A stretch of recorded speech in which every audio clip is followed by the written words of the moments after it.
नमस्कार साथियों, मैं हूं आपका दोस्त भानु भार्गव और आप देख रहे हैं जीके विद भानु चैनल। दोस्तों, आज की वीडियो में हम देखेंगे राष्ट्रीय भर्ती एजेंसी क्या है, ये कौन कौन सी परीक्षाओं का आयोजन करवाएगी, साथ में भारत के अलावा किस किस राज्यों द्वारा इसे अपनाया गया है, क्या मध्य प्रदेश सरकार भी इसे अपना रही है और मध्य प्रदेश में कौन कौन सी परीक्षाएं इसके द्वारा होगी। तो यही हम आज के वीडियो में हम जानेंगे। दोस्तों, आप वीडियो को लाइक कर दीजिए, शेयर करना नहीं भूलिए और चलिए वीडियो शुरू करते हैं। तो दोस्तों, राष्ट्रीय भर्ती एजेंसी एनआरए जो एग्जाम लेगी उसकी कितनी पारदर्शिता रहेगी, कितनी आसान रहेगी, इसके बारे में पहले देखते हैं हम। तो दोस्तों, भर्ती प्रक्रिया जो होगी, वर्तमान में सरकारी नौकरियों के इच्छुक अभ्यर्थियों को विभिन्न एजेंसियों द्वारा आयोजित साल में कई परीक्षाएं देनी पड़ती थी, लेकिन एनआरए के द्वारा अब आपको बहुत सारी परीक्षा नहीं देना होगी। अभ्यर्थियों को कई बार फीस भरनी पड़ती थी, परीक्षा देने के लिए लंबी लंबी यात्रा करनी पड़ती थी। इन मुश्किलों को दूर करने हेतु राष्ट्रीय भर्ती एजेंसी विभिन्न सरकारी नौकरियों के लिए टियर 1 की एक सामान्य परीक्षा आयोजित करेगी। एनआरए की पहल से अभ्यर्थियों को संबंधित भर्ती एजेंसी का बोझ कम होगा। तो दोस्तों, ये एनआरए लागू होने से एक तो आपको विभिन्न परीक्षाएं नहीं देना पड़ेंगी, उसमें आने वाली फीस जो आप चार्ज देते थे और यात्रा भत्ता आपका जो लगता था, तो उन सभी से आप बचोगे। साथ में नौकरी चाहने वालों को सामान्य पात्रता परीक्षा सीईटी से मिलेंगे ज्यादा विकल्प, जो सीईटी होती थी उससे ज्यादा विकल्प मिलेंगे। तो ये क्या है, और दोस्तों यहीं पर मैं बताना चाहता हूँ कि यह केंद्र में जो लागू हो रही है वो एसएससी का अब आपको फेस नहीं करना पड़ेगा, बैंक की विभिन्न परीक्षाएं होती थी वो फेस नहीं करना पड़ेंगी, और साथ में आपको रेलवे के अलग अलग रिक्रूटमेंट जो बोर्ड थे वो अलग अलग अपनी वैकेंसियां निकालते थे, वहाँ पर आपको भाग करके जाना पड़ता था। कहीं भाई हैदराबाद जाना है, आपको चेन्नई बोर्ड का पेपर देने जाना है, कहीं चंडीगढ़ का देने जाना है। तो ऐसे आपको दूर दूर जाने के लिए विभिन्न परीक्षा अपने अपने जो बोर्ड लेते थे उन सभी से बचा जाएगा। सिर्फ एक ही परीक्षा एनआरए की आपको देना होगी और इसकी मार्कशीट 3 साल तक वैलिड रहेगी। और भी बहुत सारी चीज़ें हैं इसमें, और साथ में प्रदेश के कौन कौन से भारत के कौन कौन से प्रदेश इसे लागू करने वाले हैं, और यहीं पर ये बताना चाह रहा हूँ मैं दोस्तों कि ये इसकी जो मार्कशीट की वैलिडिटी रहेगी वो 3 साल रहेगी। चलिए और डिटेल्स में जानते से।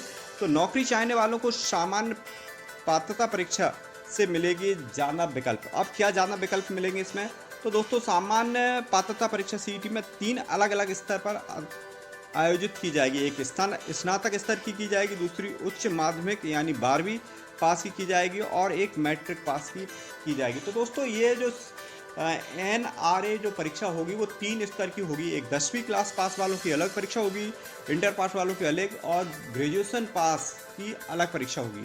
यानी सभी कैडर वाले उस परीक्षा को दे सकते हैं, हाई स्कूल, हायर सेकेंडरी और स्नातक यानी ग्रेजुएशन।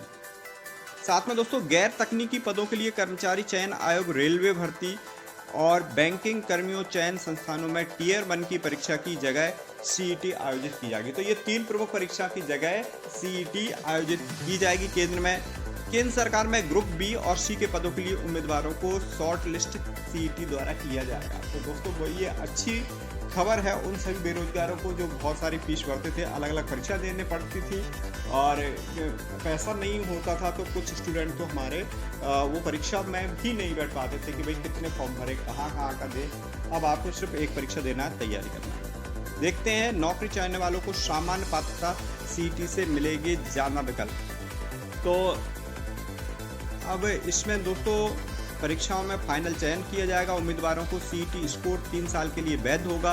3 साल के दौरान सर्वश्रेष्ठ स्कोर को वर्तमान स्कोर माना जाएगा। उम्मीदवार के प्रयासों की संख्या पर कोई प्रतिबंध नहीं होगा। निर्धारित आयु सीमा मान्य होगी।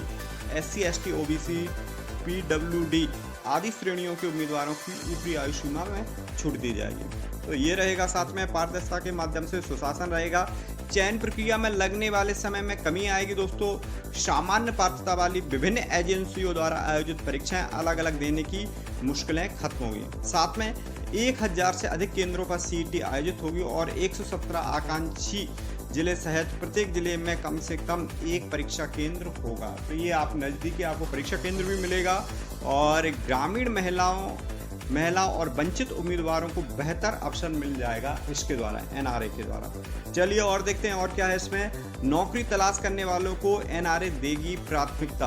उम्मीदवारों को परीक्षा के समय सारणी का परीक्षण केंद्र चुनने का विकल्प मिलेगा दोस्तों, और रोजगार का सृजन प्रोत्साहन होगा। दोस्तों साथ में ये भी बता दूं कि इसमें ये जो परीक्षा होगी वो साल में 2 बार हुआ करेगी एनआरए की, और इसकी जो मार्कशीट रहेगी वो 3 ईयर के लिए वैलिड रहेगी। इम्प्रूव कर सकते हैं आप, जैसे आपकी इस परीक्षा में अच्छे नंबर नहीं आए, अगले नेक्स्ट 6 मंथ बाद आप यही परीक्षा को दे दें और उसमें अच्छे नंबर आपके आ जाएंगे, और उस के आधार पे आपका सिलेक्शन हो सकता है, जो उसकी वैलिड रहेगी 3 साल के लिए मार्कशीट। तो बार बार की परीक्षाओं से आप बचा सकते हैं। परीक्षा में बहुविकल्पीय वस्तुनिष्ठ प्रकार के प्रश्न होंगे, यानी भर्ती प्रक्रिया को कारगर बनाने में मदद मिलेगी। साथ में इसमें दिया गया है दोस्तों, विशेष परीक्षा में उपस्थित होने वाले उम्मीदवारों की संख्या कुल उम्मीदवारों की संख्या में लगभग 5% तक कम होगी। तो दोस्तों इसके अलावा हम देखते हैं कि एनआरए को लागू करने वाला भारत का पहला राज्य कौन सा है, और उस राज्य की जो परीक्षा है वो किस प्रकार से होंगी। तो दोस्तों एनआरए के तहत निर्णय लेने वाला मध्य प्रदेश देश का पहला राज्य बना है। तो एनआरए के द्वारा जो परीक्षा होंगी, केंद्र द्वारा जो है परीक्षाएं होंगी, उसे फॉलो करने के लिए मध्य प्रदेश सरकार ने अपनी अनुमति दे दी है। यहाँ पर भी अगर कोई स्टूडेंट एनआरए का टेस्ट देगा तो उन्हीं के आधार पर मध्य प्रदेश में भी हुआ है, उसे अलग से परीक्षा नहीं देना होगी। मध्य प्रदेश की एक्स्ट्रा उसे वैकेंसियाँ मिल जाएंगी। साथ में केंद्र के लिए तो वह वैलिड रहेगी मार्कशीट, और मध्य प्रदेश के लिए मध्य प्रदेश में लोकल जितनी भी जो पद हैं उन पर भी उसी मार्कशीट के आधार पर वह नौकरी पाएगा। अब देखते हैं इसमें कौन कौन सी नौकरियों पर इसका प्रभाव पड़ेगा, और अभी आगामी कौन कौन सी परीक्षाएं जो होना है वो इसी के तहत हो। तो दोस्तों सरकारी नौकरी के लिए मध्य प्रदेश में अलग से नहीं होगी परीक्षा। तो पीवी और एग्ज़ाम तो लेगा, लेकिन कुछ परीक्षाएं जो रोजगार देती हैं वो परीक्षाएं अब पीवी नहीं लेगा, जैसे कि पीएमटी होती है और भी जो परीक्षा होती है पीईटी वगैरह। तो ये परीक्षाएं पीवी अभी भी जारी रखेगा, लेकिन कुछ परीक्षाएं अब मध्य प्रदेश में पीवी द्वारा आयोजित नहीं होगी, एनआरए के द्वारा ही होगी। तो सरकारी नौकरी के लिए मध्य प्रदेश में अलग से नहीं होगी कोई परीक्षा, और इसका जो प्रभाव पड़ेगा, ये परीक्षाएं जो हो सकती हैं प्रभावित, वो सूत्रों का कहना है कि नेशनल एग्जामिनेशन बोर्ड के माध्यम से अभी पुलिस भर्ती, जेल प्रहरी, संविदा शिक्षक पद के लिए चयन परीक्षा आयोजित होनी है। सरकार के इस निर्णय से यह परीक्षाएं प्रभावित हो सकती हैं। हालांकि यह व्यवस्था कब से लागू होगी इसको लेकर के निर्णय होना अभी बाकी है।